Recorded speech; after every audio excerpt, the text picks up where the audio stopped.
जल के बीच में खड़ा है, उसको तृष्णा कैसे आ गई?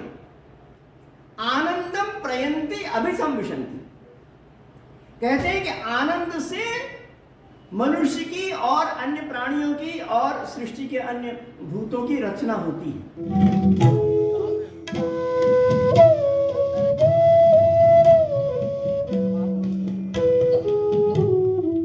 प्रिय महानुभाव, आज मैं आपके समक्ष संस्कृत लोकोक्तियां एवं मुहावरे इस स्तंभ के अंतर्गत एक अन्य लोकोक्ति को या सूक्ति को या सुभाषित को प्रस्तुत कर रहा हूं। और यह सुभाषित वेद मंत्र से लिया गया है। कितनी बड़ी बात है अपने आप में कि वेदों में जो मंत्र हैं वे इतने चर्चित हुए, इतने ज्यादा लोकप्रिय हुए कि वो सुभाषित के रूप में आगे की भाषाओं में विकसित हो गए और आगे की भाषाओं में उसका अपने उसी रूप में अनुवाद हुआ और अनुवाद होने के पश्चात वे उन भाषाओं में उतने लोकप्रिय होते चले गए।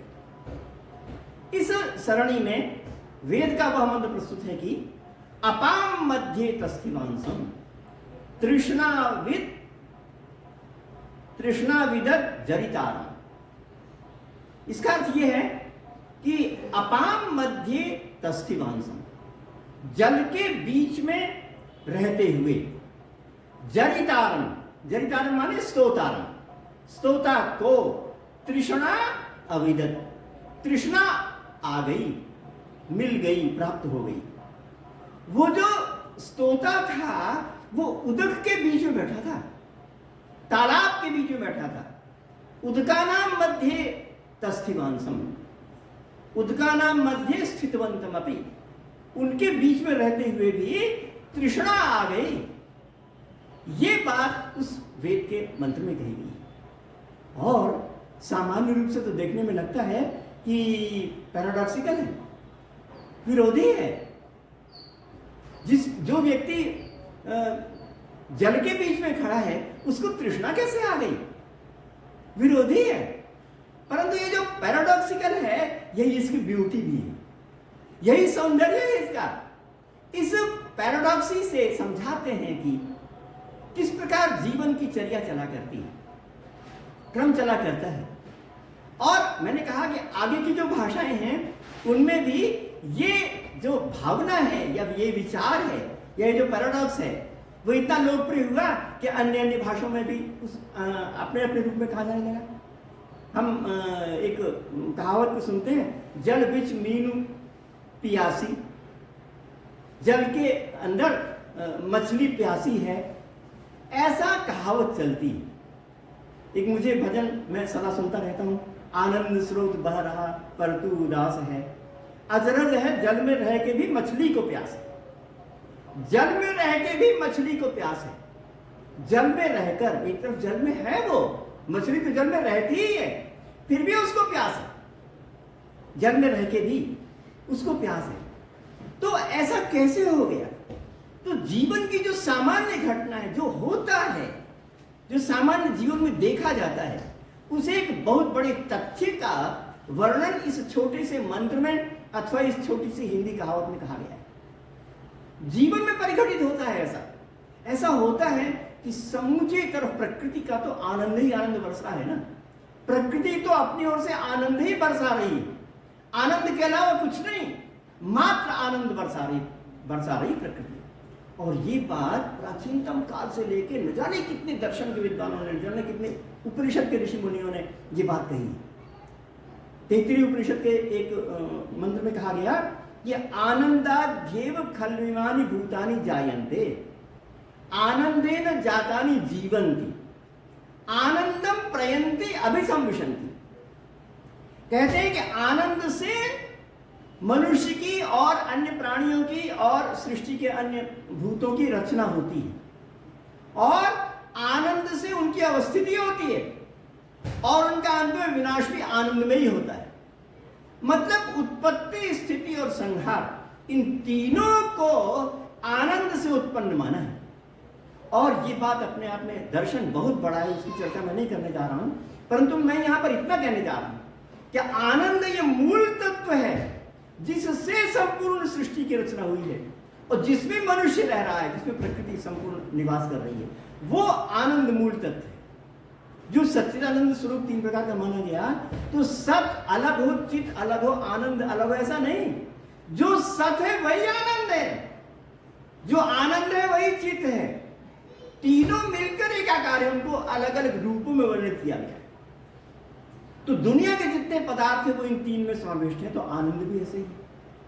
तो जो सबसे बड़ा दर्शन है, जो वेदों से चला आया और उपनिषदों में गाया गया, उसमें तो यही कहा गया है कि आनंद है, सर्वत्र व्याप्त है, और उसमें वह मनुष्य विराजमान है। तो फिर जब आनंद सब जगह विराजमान है, तो ये कहना ठीक है कि उदकानाम मध्य स्थितवन्तम् अपि, जल चारों तरफ है और आनंद के अंदर मनुष्य निवास करता है। परंतु इतना होने पर भी मनुष्य को दुख प्राप्त होता है, मनुष्य को दुख प्राप्त होता है आनंद के बीच में होने के कारण से। दर्शन शास्त्रों ने कहा कि आनंद के बीच में है, और ऐसा होने पर भी मनुष्य को दुख प्राप्त होता रहता है। तो वो जो दुख है, हमारे जो प्राचीन दर्शन है, वो तो कहते हैं कि आनंद ही वास्तविक है, और जो दुख है वो आगंतुक है, थोड़े समय के लिए है, आया है और गया है। जैसे कि कोई नदी बह रही हो, तो नदी में जो पानी है ना, वही तो वास्तविक है, वही तो स्वाभाविक है, वही वास्तविक है। और उसमें अगर कोई पत्थर आ जाए या लकड़ी आ जाए, वो तो आगंतुक है ना, वो तो आई और गई है, उसको हमने बुलाया नहीं है, और हम उसको भेजने में नहीं जाएंगे, वो अपने आप चले भी जाएगी। आगंतुक है वो, हमने उसके लिए हम उसके चारों ओर घूम नहीं रहे हैं, तो वो इस प्रकार से आगंतुक, इस प्रकार से दुख जो है वो आगंतुक है, ऐसा हमारे ऋषि मुनियों ने माना। परंतु इसके पश्चात एक धारणा आई जिसमें कह दिया कि नहीं, दुख ही दुख है सब जगह और आनंद आगंतुक है। माने धारणा बदल गई, बिल्कुल बिल्कुल धारणा बदल गई। गौतम बुद्ध के पश्चात जो धारणा आई, उसमें यह हो गया कि पूरा दुख ही सच्चाई है। अगर सच्चाई का अन्वेषण करो तो दुख है सच्चाई, और आनंद क्या है? आगंतुक है, कभी कभी आने वाला है, और वो वास्तविक नहीं है। वास्तविकता तो दुख ही दुख है। सर्वम दुखम, आज सब कुछ बताया गया, सर्वम दुखम ऐसा बताया। और इसके पश्चात जितने दर्शन आए, उन दर्शनों में इसका प्रत्यक्ष या अप्रत्यक्ष रूप से इतना प्रभाव पड़ा कि वहां भी यह मान लिया गया कि हाँ, आनंद नहीं बल्कि दुख ही सच्चाई है, और आनंद जो है आगंतुक है, ऐसा मान लिया गया। सर्वम दुखम विवेकिनः, विवेकी के लिए तो सब दुख ही दुख है, विवेकी के लिए। यानी जहां पर हम देखते हैं कि आनंद का सुख का साम्राज्य है, वो वहां पर कहा कि सर्वम दुखम विवेकिनः, उसके लिए सब कुछ दुख ही दुख है। एक ये धारणा आई, एक अनुचिंतन आया। तब बताइए, उपनिषद तो ये कह रहा है कि आनंद ही आनंद है, और उसमें दुख कभी कभी आया, परंतु जो अन्य अनुचिंतन है उसमें कहा कि नहीं, दुख ही दुख है और यही सच्चाई है। तो पूरे आनंद के बीच में रहकर भी मनुष्य जब इस प्रकार का दूसरे प्रकार का अनुचिंतन करता है, तो दुख तुम अनुभव करेगा ही। तब तो जल बीच मीन प्यासी की बात आई जाएगी। ऐसे ही होता है, ऐसे ही हुआ है। तो इस प्रकार मनुष्य का जो ये अनुचिंतन है कि जो प्रकृति में वो सब दुख ही दुख है। अगर वर्षा हो रही है तो वर्षा के समय में कोई तो ये सोचता है कि ओह, ईश्वर और नेचर भी प्रसन्न हो गया, हमें इतने सुंदर अमृतमय कणिकाएं वर्षा रहा है हमारे लिए। और दूसरा उसको सोचने वाला कहता है, ओफो, आज तो ईश्वर अथवा नेचर भी आंसू बहाने लगा, उसके आंसू आ गए, ऐसा वो सोचता है। वर्षा होना एक घटना है, और पहला व्यक्ति उसको वरदान मानता है, उसको ईश्वर की सर्वोत्तम, नेचर की सर्वोत्तम रचना मानता है, सर्वोत्तम घटना मानता है। और दूसरा नेचर का आंसू कहता है, अश्रु कहता है। तो ये जो चीज है वो इसमें होती है कि सब जगह सुख है, आनंद है, परंतु मनुष्य उस आनंद के बीच में से भी दुख में पड़ा हुआ है। तो ये बात हमारे इस लोकोक्ति में, जो कि वेद के मंत्रों में आई है, उसको कितने सुंदर ढंग से कहा गया है। तो ये बात यहाँ पर लोकोक्ति में आपके समक्ष उपस्थित हुई है। और मैं चाहता था कि इस वेद मंत्र में जो स्तुति आई है, जिसका पारायण हजारों वर्षों तक लोगों ने किया और अन्य अन्य भाषाओं में विकसित किया, उसको मैं आपके समक्ष उपस्थित कर पाऊँ। आपने मेरी बात बहुत ध्यान से सुनी, इसलिए आपको